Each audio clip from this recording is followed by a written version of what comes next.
आज के हमारे वीडियो का टॉपिक है मोल, जिसे इंग्लिश में भी मोल के नाम से जानते हैं और हिंदी में भी मोल के नाम से ही जानते हैं। इस टॉपिक में हम 4 चीज़ों को क्लियर करेंगे। पहला, मोल क्या है। दूसरा, मोल की परिभाषा। तीसरा, मोल की धारणा। चौथा, मोल का मान कैसे ज्ञात करते हैं। सबसे पहली बात आती है मोल क्या है। तो किसी भी पदार्थ की इकाई मोल कहलाती है। किसी भी पदार्थ की इकाई मोल कहलाती है, जिसे हम स्मॉल एन से प्रदर्शित करते हैं। मोल का संबंध पदार्थ के द्रव्यमान से होता है, कणों की संख्या से होता है और गैस के आयतन से होता है, जिसके द्वारा मोल की एक निश्चित संख्या को हम प्रदर्शित करते हैं।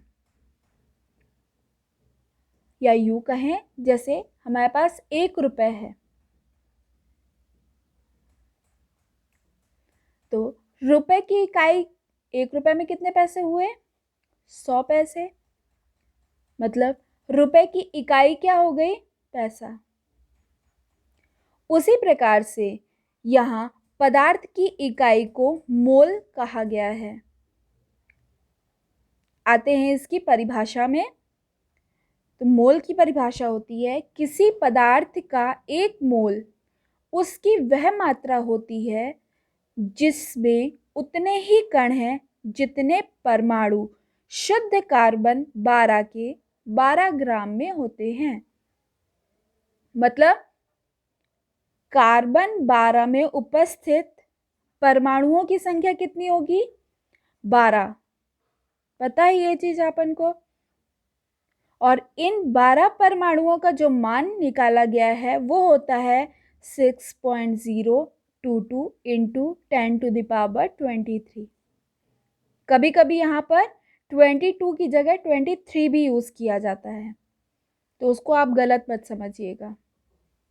एवरेज वैल्यू में 22 23 चलती रहती है। तो मोल की परिभाषा से क्लियर हो गया कि मोल किसे कहते हैं। मतलब एक कार्बन 12 में उपस्थित परमाणुओं की संख्या मोल कहलाती है, जिसको अपन Na से प्रदर्शित करते हैं, जिसका मान होता है 6.022 इंटू 10⁻23। और किसी गैस पदार्थ की 3 अवस्था होती है, ठोस, द्रव, गैस। ठोस और द्रव के लिए तो यही वैल्यू रहती है, पर गैस के लिए एनटीपी और एसटीपी पर 1 मोल का मान होता है 22.4 लीटर। कभी कभी ऑब्जेक्टिव में भी पूछता है, तो ये वैल्यू याद रखिएगा। मोल कॉन्सेप्ट, मोल संकल्पना से क्या आशय है? मोल संकल्पना सबसे पहले अवोगाद्रो नामक वैज्ञानिक द्वारा दी गई थी, जिसे मोल संकल्पना को अवोगाद्रो संख्या के नाम से भी जाना जाता है। मतलब 6.022 इंटू 10⁻23 को अवोगाद्रो नंबर भी कहा जाता है, जिसकी वैल्यू फाइंड करने के लिए अपन निम्न फॉर्मूले को यूज करते हैं। N is equals to W upon M। N कणों की संख्या, W पदार्थ का भार, M पदार्थ का द्रव्यमान। सेकेंड फॉर्मूला होता है small n is equals to N not by Na। Third, small n is equals to V upon 22.4 litre. तो ये तीनों फॉर्मूले हैं जिनका यूज करके हम मोल के न्यूमेरिकल्स को सॉल्व करते हैं। एक बार फिर समझिएगा, 1 मोल ही आवोगाद्रो संख्या के नाम से जाना जाता है, जिसका मान 6.022 इंटू 10⁻23 होता है। प्रत्येक कण या पार्टिकल के लिए इसका मान यही होगा।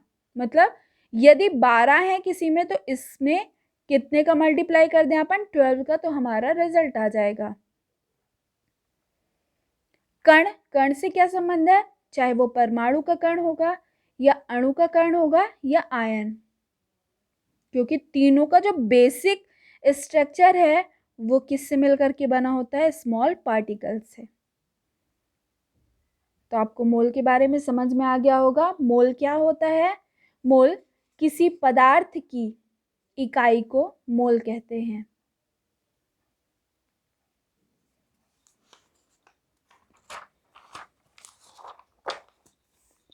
जिसका मान 6.022 इंटू 10⁻23 एटम्स होता है।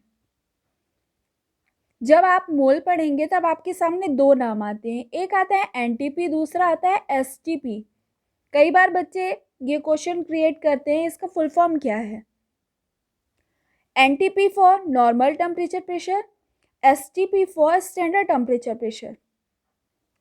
मतलब सामान्य ताप दाब और मानक ताप और दाब।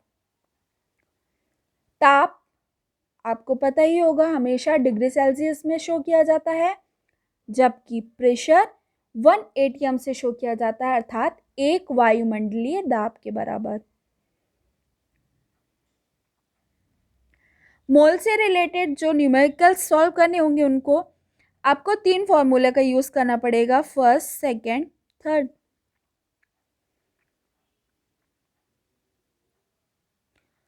इसके बाद अपन देखें तो मोल के बेसिक कॉन्सेप्ट के ही आधार पर हम किसी भी परमाणु में उपस्थित एक परमाणु का द्रव्यमान भी ज्ञात कर सकते हैं और किसी आणविक संरचना में उपस्थित एक अणु का द्रव्यमान भी ज्ञात कर सकते हैं। आइए देखते हैं।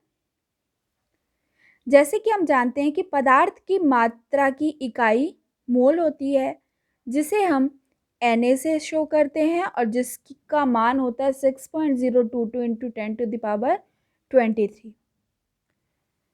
एक परमाणु का द्रव्यमान ज्ञात करने के लिए हम किस फॉर्मूले का यूज करते हैं, तो एटॉमिक नंबर बाय Na। मतलब परमाणु क्रमांक बटे मोल की संख्या या मोल का मान। मोल का क्या वैल्यू होती है, क्या मान होता है मोल का, 6.022 इंटू 10⁻23। और परमाणु क्रमांक, जिस भी तत्व का परमाणु लेंगे हम, उसका जो भी परमाणु क्रमांक होगा हम उसको ही उपयोग करेंगे। उदाहरण के तौर पर कार्बन 12 के एक परमाणु का द्रव्यमान क्या होगा। इसके पहले जो मैंने वीडियो डाली है वो पूरे के पूरे कार्बन परमाणु के लिए, पर यह फॉर्मूला केवल एक परमाणु के द्रव्यमान का निर्धारण करने के लिए है। तो फॉर्मूले में रखते हैं, कार्बन का परमाणु क्रमांक कितना होता है, 12। मोल का मान होता है 6.022 इंटू 10⁻23। जब एवरेज वैल्यू ली जाती है इसको तो 6 ही माना जाता है और सॉल्व करेंगे अपन तो इसका रिजल्ट आएगा 2 × 10 - 23 ग्राम। मतलब कार्बन 12 के एक परमाणु का द्रव्यमान 2 × 10 - 23 ग्राम होता है। सेकेंड फॉर्मूला कि किसी आणु में उपस्थित एक अणु का द्रव्यमान निर्धारण के लिए, बहुत सारे अणुओं में से एक अणु का द्रव्यमान निर्धारण के लिए फॉर्मूला है अणुभार बटे Na मतलब मोल, अवोगाद्रो संख्या, जिसकी वैल्यू होती है 6.022 इंटू 10⁻23। अणु का भार ज्ञात करने के लिए फॉर्मूला आपको पता है जैसे यहाँ पर मैंने लिया है एक अणु CO2, जिसे हम कार्बन डाइऑक्साइड के नाम से जानते हैं। यदि इस पर भार ज्ञात करें कि कितना है, तो कार्बन और ऑक्सीजन दोनों का हम परमाणु क्रमांक और परमाणु द्रव्यमान लिखते हैं। कार्बन क्या होता है? परमाणु क्रमांक 6, परमाणु द्रव्यमान 12। इसी प्रकार ऑक्सीजन का परमाणु क्रमांक होता है 8 और परमाणु द्रव्यमान होता है 16। कार्बन का द्रव्यमान 12, ऑक्सीजन का द्रव्यमान 16। कार्बन की कितनी संख्या है? 1, इसलिए 1 का गुणा किए। ऑक्सीजन की कितनी संख्या है? 2, इसलिए 2 का गुणा किए। 12, 16 गुणे 2 बराबर 32। हमारा आंसर आया 44 AMU। ये है कार्बन डाइऑक्साइड अणु का भार या संपूर्ण अणु का द्रव्यमान। अब हम इस कार्बन डाइऑक्साइड में एक अणु का द्रव्यमान ज्ञात करना चाहते हैं, तो उसके लिए फॉर्मूला है अणु भार बटे मोल। अणु भार कितना निकला अपना? 44 AMU। 44 bye 6.022 into 10⁻23। और जब हमने सॉल्व किया तो हमारा आंसर आया 7.33 इंटू 10⁻⁻23 ग्राम। मतलब 44 AMU में एक अणु का द्रव्यमान 7.33 गुणे 10⁻⁻23 ग्राम होता है। इसी तरह से आप बाकी सारे फॉर्मूले यूज़ करके क्वेश्चंस को सॉल्व कर सकते हैं। मिलते हैं नेक्स्ट वीडियो के साथ। Thank you.